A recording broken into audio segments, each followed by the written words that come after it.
when we are manifesting into this reality, we embed what we believe to be true. People are really good at mastering this reality, don't have a lot of clutter in their manifestation process. Today's podcast is all about manifestations and why some people manifest a lot and why others don't. Hi, everybody. Welcome to today's podcast. In the Generation Watts podcast episode today, you'll learn what manifestation is and why some people seem to be so good at it while others don't use it at all. We'll also discuss how energy sees it, how you can become better at manifesting. This is Kissey Asplund, and let's dive into it.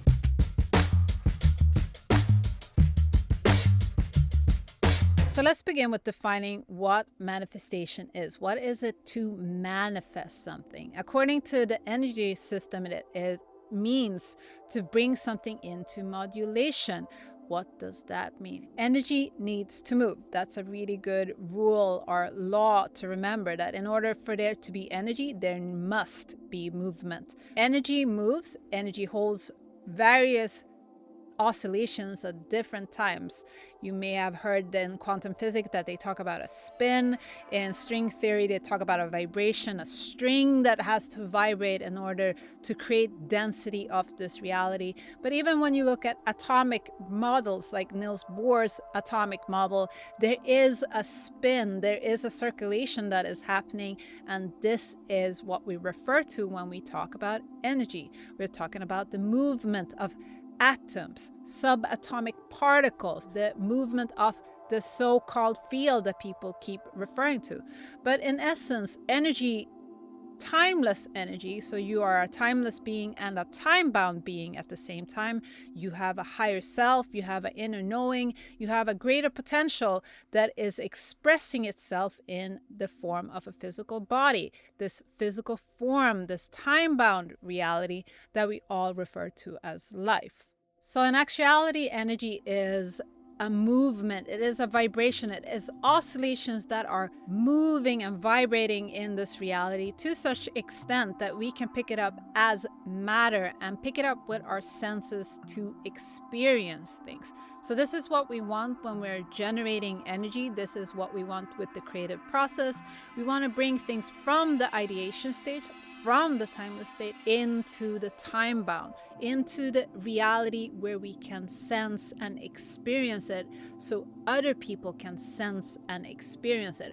A very good analogy, it is kind of the same thing if you are ever produced music, that you are programming music into a computer, into digital binary numbers that then the speakers can simulate out in order to send out sound that other people can hear. So you have an ideation, you put that into the computer then sends the signal to the speaker vibrates in various tempos and shapes, and then that is what moves the atoms and subatomic particles in the room that the speaker is in, and then we hear that, or we actually pick up that signal towards our ear.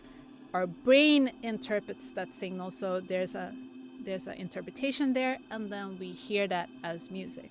So there's constant modulations of frequencies, of energies that are happening throughout this reality, and this is what we refer to as life. Even the food that you feel is the most tastiest is an interpretation, a translation of energy in a particular form, in a form of a meal that you then taste towards your sensory perceptions in your mouth and your smell, and you're scenting it, and then this translates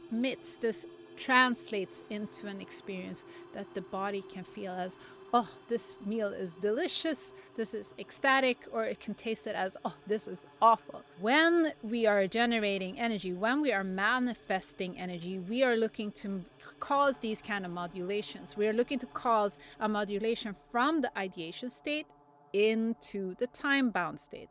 Depending on what you want to achieve, you want the energy to oscillate, to have different kinds of density. Say if you're working with wood, that is a denser material than if you are working with egg white meringues. That was the best example I could think of. You are gonna have to work with different kinds of oscillations, different kinds of vibrations, and also do different kinds of actions. In order to create a meringue, you can't do the same action as when you are carpeting a wood chair. So there are different equations, different formulas that we use in order to achieve the various states of density that we experience in life.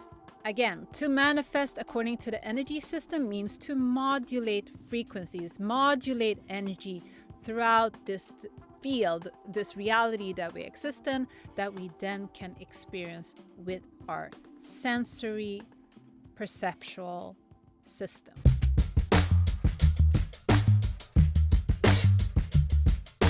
Our reality is always mind over matter. It is always the timeless that determines the time bound. There are equations, energy equations that we state in our timeless. This is something that I assist people to take a look at. These are the formulas behind the energetic reality, and then you can tune this into the physical existence. There are some other components that plays into it. So the way I see it, the way that I see it when I look at these energy equations, is basically that we put up the various ingredients that we want to experience. We project this through a time belt, or a time in general. When it comes out on the other side, it becomes space and time. So you consist of time all the time.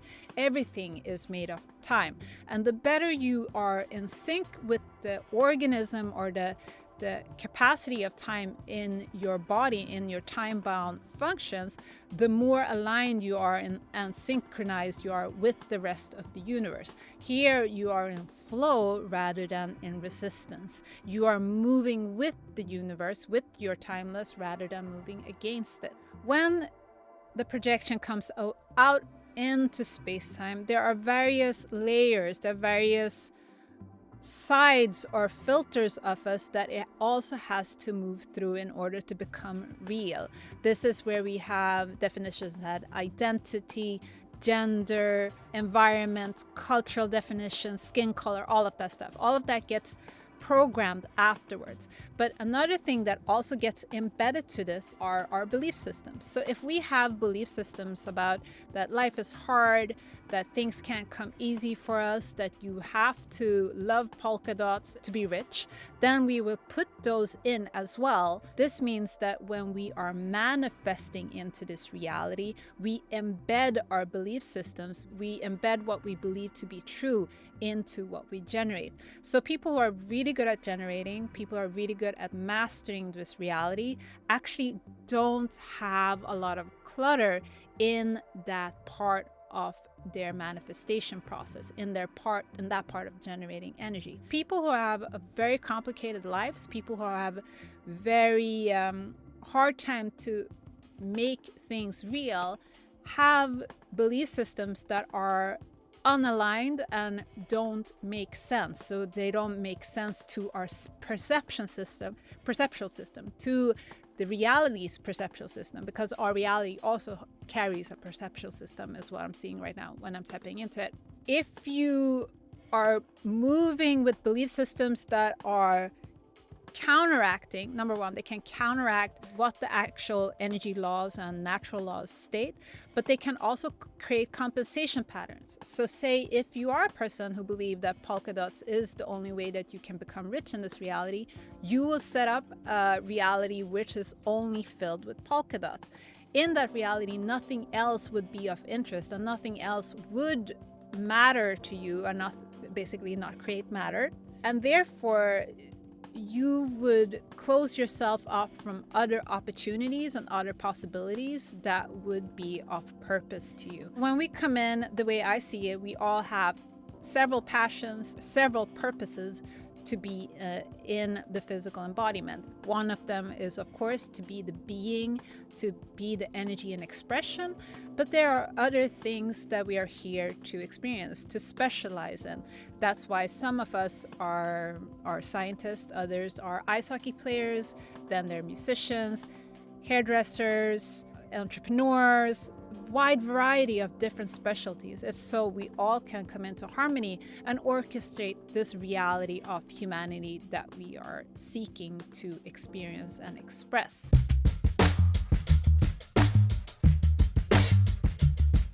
If your time-bound belief systems that we have been taught by other people or our culture, our society, our parents, our family, counteracts our internal purpose, our timeless purpose, it becomes very complicated and hard to manifest in this reality. You have various interference, you have phase cancellation, wave movements that are moving against each other, and that's a very, very simple way of saying it.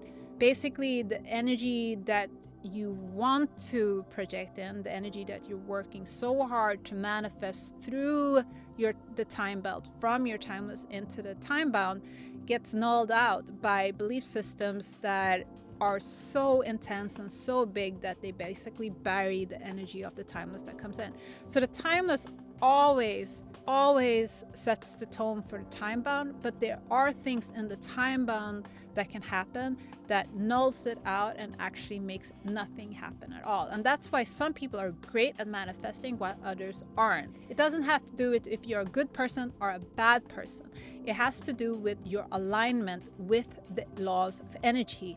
The laws of energy don't really care in that sense about what you believe in and what you do and how you want to express yourself. All it cares about is if you're aligning with these various laws that dictates the earth, the planet, nature, the jungle, the universe, the Milky Way, all of that amazing stuff. So if your internal belief systems are aligned with the laws of energy, you are going to have an easier time to manifest in this reality. Like, say some people have belief systems of thinking that you have to be very kind to others in order to become of worth in this reality.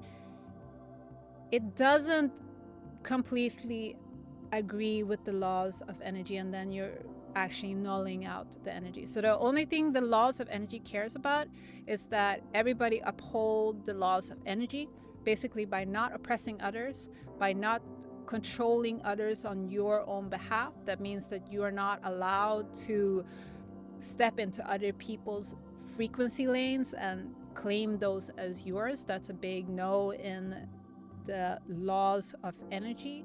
Another thing which many people don't talk about is that you are here to uphold your own resonance and your own frequency.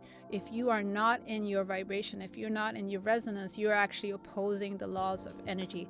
This is as if a lion would all of a sudden decide that it wanted to be a mouse or a rat or another animal, and there's no offense against mice or rats or anything. But if the lion steps into the frequency lane of being a mouse and therefore abandons the lane of being a lion, which was what was manifested in that moment, then there is a lion missing, and there's also a big lion acting as a mouse and not fitting into environments that mice fit in.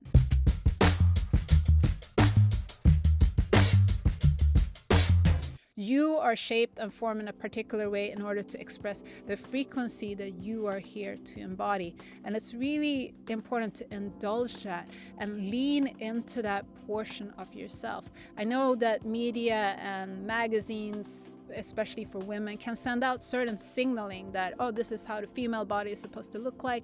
This is, you know, whatever. Sometimes it's big breasts, small butt, big butt, small waist, overweight in some societies, deadly skinny in other societies. All of that is are distractions to move you away from the ultimate form that you need to be in order to generate energy. And that is to be yourself, to be the form that your body requires in order to run the frequencies, run the energy, and vibrate and oscillate and move at the tempo that you need in order to generate what you need for yourself. So when you are exploring what it means to be yourself, when you're exploring what it means to be creative, when you're exploring what it means to manifest, or like, oh, I'm not manifesting at all, I encourage you to take a look at what is happening in your life right now.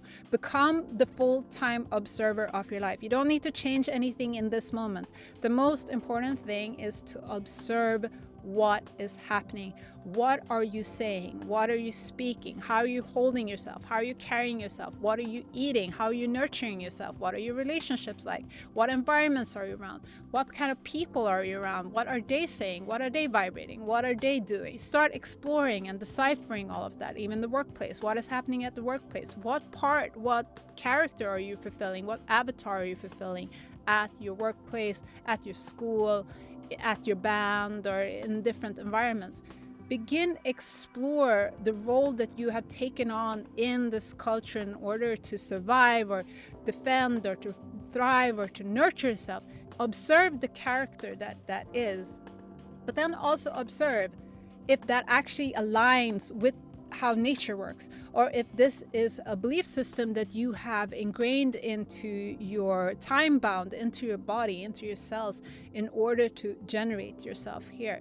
What would reality look like if you let go of that belief system and moved it, shift it? I guess let go, but shifting it is better, because we can't completely just let go of things in that sense. We can't just stop, I should say, certain things. We have to tune it and move it into better energies, better frequencies.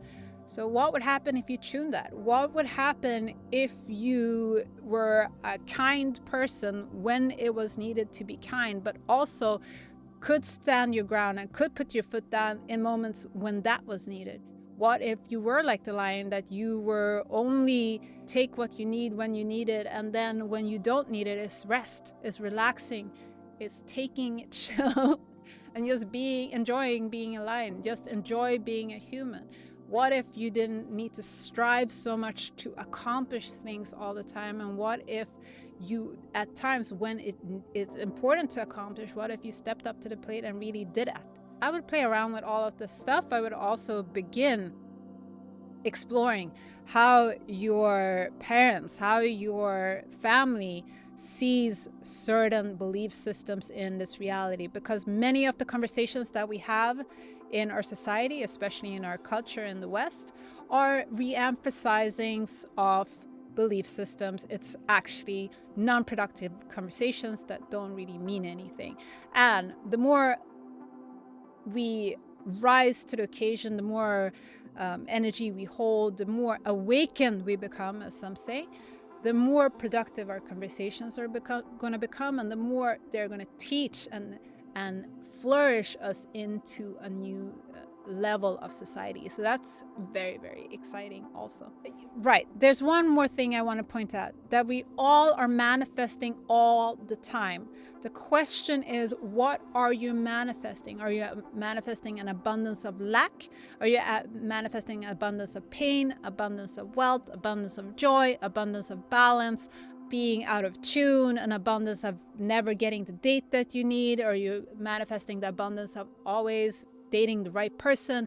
What is being generated in your reality? That's something I would observe also, because you are an abundant manifester. You're constantly generating energy. That's how you are experiencing this video or listening to this podcast.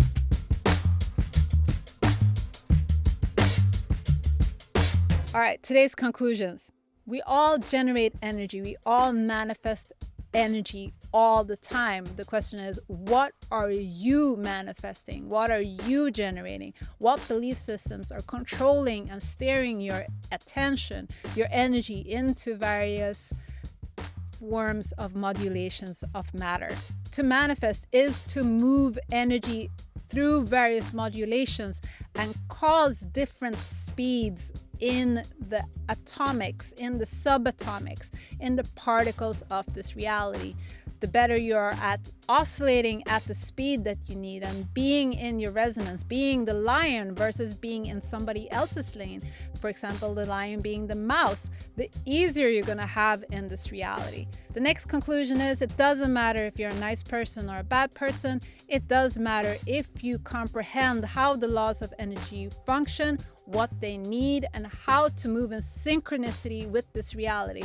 Those who are more synchronized and those who comprehend that they are a being and they need to come into their being with their timeless, so they're timeless and time-bound at the same time, have more power and can manifest more in this reality.